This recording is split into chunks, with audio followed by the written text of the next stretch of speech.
বৃহত্তৰ কামৰূপ জিলাৰ অন্তৰ্গত হাজোৰ পূব চেঁচামুখস্থিত কামৰূপ জাতীয় বিদ্যালয়ত 15 বছৰীয়া স্ফটিক জয়ন্তী দুদিনীয়া কাৰ্যসূচীৰে উদযাপন কৰা হয়। সেই অনুসৰি শনিবাৰে পুৱা বিদ্যালয়ৰ পতাকা উত্তোলন কৰে কামৰূপ জাতীয় বিদ্যালয়ৰ অধ্যক্ষা জাহানাৰা ইয়াছমিনে। ইয়াৰ পিছতে ছাত্ৰ ছাত্ৰীসকলে এটি বাৰেৰহণীয়া সাংস্কৃতিক শোভাযাত্ৰা প্ৰদৰ্শন কৰে। শোভাযাত্ৰাৰ শুভ উদ্বোধন কৰে নেপনি গ্ৰুপ অৱ ইনষ্টিটিউটৰ সভাপতি বাবুল আলীয়ে।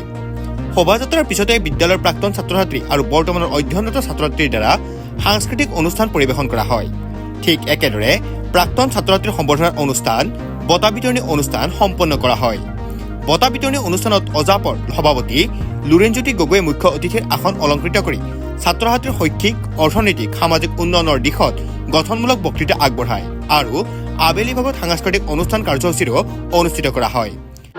পোনপ্ৰথমে মই আপোনালোকৰ চেনেললৈ ধন্যবাদ জনাইছোঁ, লগতে নৱবৰ্ষৰ শুভেচ্ছা জনাইছোঁ। আমাৰ এখন কামৰূপ জাতীয় বিদ্যালয় পূব চেঁচামুখত অৱস্থিত। এই বিদ্যালয়খন আজিৰ পৰা 15 বছৰ আগতে ঠিক আজিৰ তাৰিখটোতে স্থাপন কৰা হৈছিল। সেইদিনাৰ পৰাই শিক্ষা আৰম্ভ হৈছে।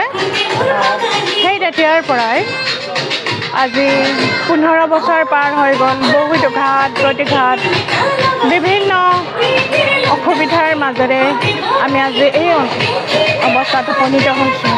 আজি আমি বিদ্যালয়ৰ 15 বছৰীয়া স্ফটিক জয়ন্তী ক্ৰিষ্টেল জুবলি পাতিবলৈ লৈছোঁ দুদিনীয়াকৈ। ইয়াতে বিভিন্ন কাৰ্যসূচী ৰখা হৈছে। আমাৰ বিদ্যালয়ত এই অঞ্চলৰ বহুতো ল'ৰা ছোৱালী শিক্ষা গ্ৰহণ কৰি আছে আৰু এতিয়ালৈকে 8টা বেটছ প্ৰৱেশিকা পৰীক্ষা পাছ কৰি ওলাই গৈছে। গতিকে আমি ক্ৰিষ্টেল জুবলি উপলক্ষে সেই ছাত্ৰ ছাত্ৰীখিনিকো সম্বৰ্ধনা জনাবলৈ এটা অনুষ্ঠান ৰাখিছোঁ, প্ৰাক্তন ছাত্ৰ ছাত্ৰীৰ সমাৰোহ, আৰু লগতে ৰাখিছোঁ বিভিন্ন ধৰণৰ অনুষ্ঠান। উদীয়মান এবাৰ নৃত্য প্ৰদৰ্শন কৰিব যুৱকসকলৰ তেওঁলোকে নিজৰ চিন্তাধাৰাৰে কেনেকৈ সমাজখনত আগবাঢ়ি যাব বিচাৰে সেই বিষয়ে এটা অনুষ্ঠান ৰখা হৈছে। অসম জাতীয় পৰিষদ দলৰ মাননীয় সভাপতি লুৰেণজ্যোতি গগৈৰ সৈতে এটা মত বিনিময় অনুষ্ঠান হ'ব আৰু ছাত্ৰ ছাত্ৰীৰ দ্বাৰা পৰিৱেশিত বিভিন্ন অনুষ্ঠান হ'ব।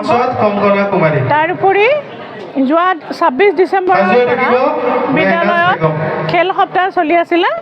সেই খেল সপ্তাহৰো বিজয়ীসকলক বঁটা বিতৰণ কৰা হ'ব আৰু লগতে যিবোৰ পৰীক্ষাসমূহত সৰ্বোচ্চ নম্বৰ পাবলৈ সক্ষম হৈছে সেই সকলো ছাত্ৰ ছাত্ৰীকে আমি বঁটা প্ৰদান কৰিম। আৰু অহাকালিও তেনেকৈ অনুষ্ঠান আছে আৰু আবেলিকৈ সাংস্কৃতিক অনুষ্ঠান হ'ব। মইনুল হক ডাঙৰীয়াৰ দ্বাৰা গীত পৰিৱেশন হ'ব। চাহিল আমাৰ স্কুলৰে প্ৰাক্তন ছাত্ৰ, তেওঁ গীত পৰিৱেশন কৰিব। আৰু অহা 5 জানুৱাৰী তাৰিখেও ঠিক সেইদৰে ক্ৰম অনুসাৰে আমি অনুষ্ঠান ৰাখিবলৈ লৈছোঁ। আমাৰ ছাত্ৰ ছাত্ৰী এটা পৰিক্ৰমাত কৰিব, ৰামধেনু নাম দিছোঁ আমি। তেওঁলোকে বিভিন্ন বাৰেৰহণীয়া সংস্কৃতিৰে এটা অনুষ্ঠান কৰিব। লগতে সন্ধিয়া আকৌ সাংস্কৃতিক অনুষ্ঠান আছে। বিশিষ্ট সংগীত শিল্পী মৃদুস্মিতা কোচে সংগীত পৰিৱেশন কৰিব। হাজোৰ পৰা অনামিকা কলিতাৰ report, news any 365। Stay informed, stay ahead. News Any 365.